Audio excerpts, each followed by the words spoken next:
કહેવાય છે કે ગુજરાતની ધરતીનો કણ કણ ભક્તિ અને શક્તિનો સંદેશ આપે છે। ઉત્તર ગુજરાતની પવિત્ર નગરી સિદ્ધપુરમાં આવેલું બિંદુ સરોવર હિન્દુ ધર્મના પંચ સરોવરમાં અદ્વિતીય સ્થાન ધરાવે છે। પૌરાણિક માન્યતા મુજબ અહીં ભગવાન વિષ્ણુના આંસુ પડ્યા હતા અને ભગવાન કપિલ મુનિનો જન્મ પણ આ જ ભૂમિ પર થયો હતો। સિદ્ધપુરનું બિંદુ સરોવર સમગ્ર વિશ્વમાં માતૃશ્રાદ્ધ માટેનું એકમાત્ર પવિત્ર તીર્થ માનવામાં આવે છે, તેથી તેને માતૃગયા તરીકે ઓળખવામાં આવે છે। માન્યતા છે કે ભગવાન પરશુરામે પણ પોતાની માતા રેણુકાનું શ્રાદ્ધ અહીં જ કર્યું હતું। ભાદરવા મહિનાની કૃષ્ણ નવમી એટલે ડોસી નોમના દિવસે અહીં માતૃશ્રાદ્ધ માટે વિશેષ મહત્વ છે। હજારો શ્રદ્ધાળુઓ પોતાની માતાના આત્માની શાંતિ અને માતૃ ઋણમાંથી મુક્ત થવા માટે અહીં પિંડદાન કરે છે। સરસ્વતી નદીના તટે આવેલું આ પવિત્ર તીર્થ આજે પણ માતૃભક્તિ, પરંપરા અને આસ્થાનું જીવંત કેન્દ્ર માનવામાં આવે છે। ઉત્તર ગુજરાતમાં પાટણનું સિદ્ધપુર એટલે માતૃગયા તીર્થ। અહીં માતૃશ્રાદ્ધનો જે મહિમા છે એ સમગ્ર દેશ અને વિદેશમાં એકદમ પ્રખ્યાતિ પામે છે અને અહીંના ભૂદેવો પણ જે કર્મકાંડથી માતૃ જે શ્રાદ્ધ કરે છે એ બિંદુ સરોવરમાં અત્યારે ગુજરાત ફર્સ્ટનું જે ટીમ આવી પહોંચી છે। સ્ટુડિયો ઓન વ્હીલ્સ જ્યારે પાટણની મુલાકાતે છે ત્યારે આપણી સાથે જે ભૂદેવ છે એમને પંડિત આપનું નામ શું અને બિંદુ સરોવર? કિરણભાઈ શાસ્ત્રી, ગોરમંડળ ઉપપ્રમુખ। શું કહેશો બિંદુ સરોવર અને માતૃ તીર્થ? બિંદુ સરોવરનું વર્ણન ભારતીય સંસ્કૃતિ સનાતન ધર્મના અનેક પુસ્તકોમાં છે। આખા વર્લ્ડમાં અને ભારત વર્ષમાં સ્ત્રીઓ માટે આ એક જ જગ્યા છે। અહીં આગળ સૌ પ્રથમ ભગવંત કપિલે પોતાની માતાને મુક્તિ આપી, આંખમાંથી આંસુ પડ્યા, હર્ષબિંદુ સરોવર બન્યું, જે ભારતના 5 સરોવરોમાં એક છે।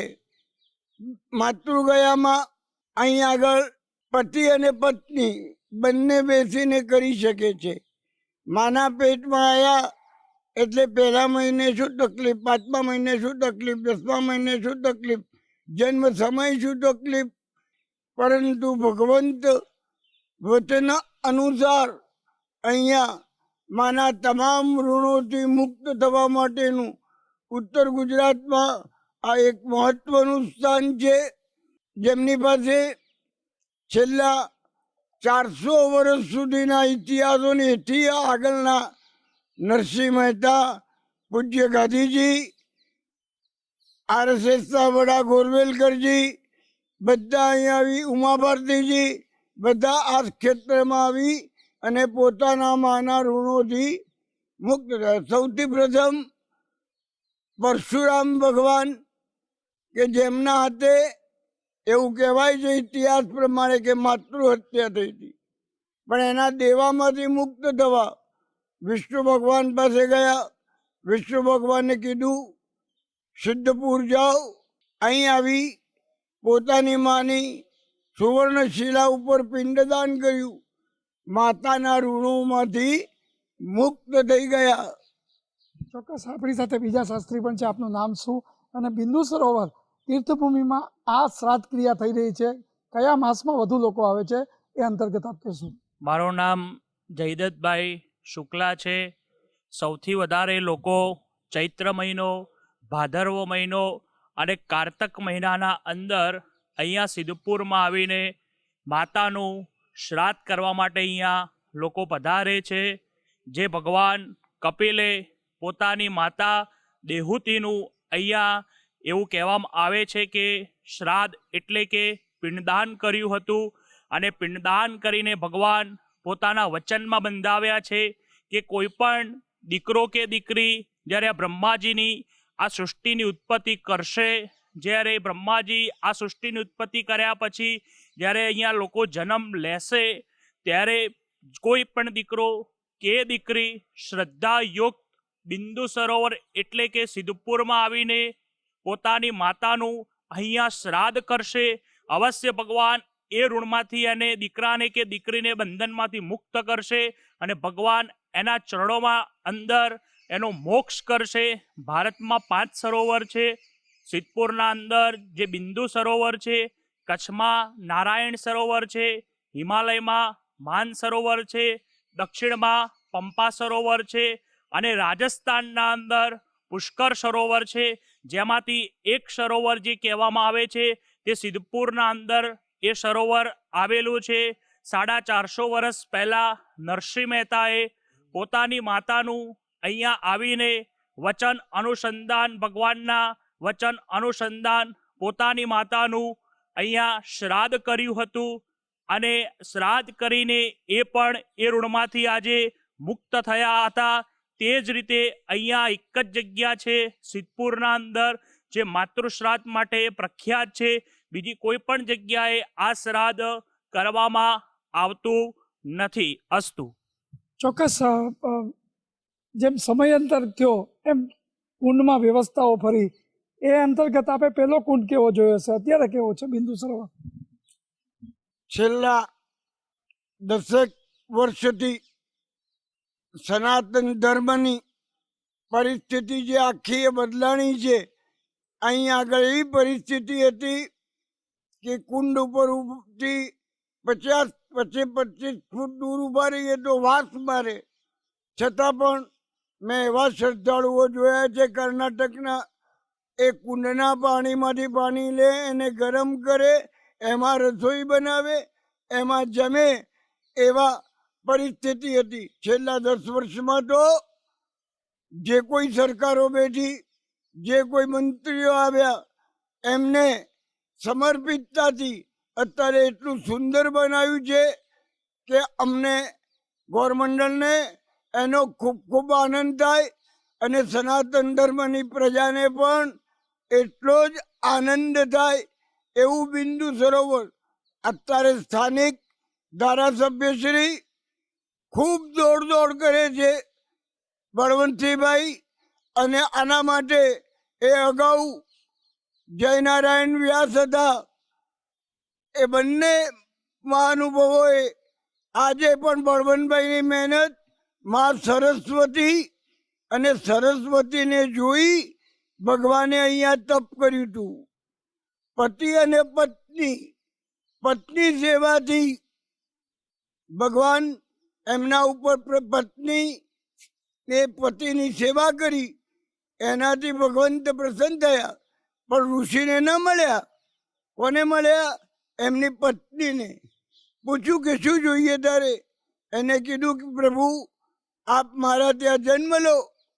કપિલ નામ ધારણ કરી કપિલ મહામુનિએ આ જગ્યાએ જન્મ લીધો અને અત્યારના યુગ પ્રમાણે એકદમ સુવ્યવસ્થા ગોઠવવામાં હાલના ધારાસભ્યશ્રી અને સરકારશ્રીનો મોટો ફાળો છે, એ અવગણી શકાય એમ નથી. ચોક્કસ બંને ભૂદેવોને કહીશ કે હવે જ્યારે માતૃગયા તીર્થમાં જ્યારે ટીમ આવી છે ત્યારે કંઈક શ્લોક મંત્રોચ્ચાર કરી અને આ કાર્યક્રમનું આખું સમાપન કરે. શું કહેશો? આ સ્થાનમાં શિવ અને શક્તિ બંનેના સ્થાનો છે.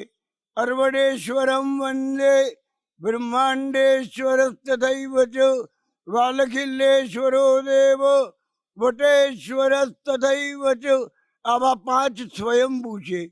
હિંગુલાય નમસ્તુભ્યમ દેહુતાય તથૈવ ચ સહસ્રકળાદિ તાંત્ર પીઠાય નમો નમઃ.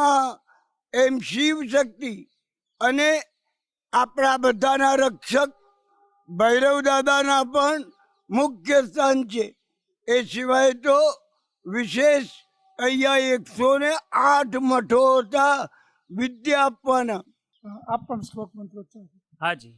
સિદ્ધપુરના અંદર જે બિંદુ સરોવર જે રહેલું છે, પોતાની માતાનું વચન અનુસંધાન અહીંયા લોકો જે શ્રાદ્ધ કરવા માટે આવી રહ્યા છીએ, ત્યારે 1 માસથી 9 માસ જ્યારે એક સ્ત્રી ગર્ભ ધારણ કરીને પોતાના સંતાનને ઉદરમાં રાખે છે અને જ્યારે ઉદરમાં રાખીને જ્યારે એક બાળકને જન્મ આપતી હોય છે, ત્યારે એક સ્ત્રીને અતિ વેદનાઓ થાય છે, અતિ કષ્ટો પડે છે, અતિ દુઃખો પડે છે. એવા પ્રકારના દુઃખો પડે છે, એવા પ્રકારના કષ્ટો પડે છે કે જે એક બાળકને 1000 વીછી ડંખ મારે ને એટલી વેદનાઓ એક સ્ત્રી સહન કરીને પોતાના એક બાળકને જન્મ આપે છે ઉદરમાંથી. આજે એ ઋણમાંથી મુક્ત થવા માટે ભગવાનના વચન અનુસંધાન અહીંયા યાત્રિકો આવે છે, પરંતુ એવા કેટલાય યાત્રિકો છે કે જેના પાસે કરવાની શક્તિ નથી, પરંતુ એને અહીંયા શ્રાદ્ધ કરવું છે, તો શું એનું શ્રાદ્ધ નથી થઈ શકતું? ના, થઈ શકે છે. ભગવાનના વચન અનુસંધાન આ કુંડના અંદર કેવલ્ય એ તર્પણ અહીંયા કરે છે, કાં તો એના પિત્રોને યાદ કરીને અહીંયા તર્પણ કરીને પિંડદાન કરે છે. અવશ્ય બંધનમાંથી ભગવાન એ જીવાત્માને મુક્ત કરે છે. ત્યારે એનો એક શ્લોક કીધેલો છે, વંદે બિંદુ સરોવરંજ કપિલો સાંખ્યાદિપૌ યોગિનામ સિદ્ધો સિદ્ધપદો સુકૃતિનામ કૈવલ્ય મોક્ષપ્રદો ગંગાયત્ર સરસ્વતી પ્રિયતમા પ્રાચી જગત પાવિની માતા માતૃગયા સદા વહતિયા પાપાપહા પુણ્યદા. જે દીકરો કે જે દીકરી પોતાના માતા પિતાનું ગયા શ્રાદ્ધ કરે છે, માતૃ શ્રાદ્ધ કરે છે, અનેક પ્રકારના પાપોમાંથી દીકરો હોય કે દીકરી હોય તે મુક્ત થઈ જાય છે ભગવાનના વચન અનુસંધાન.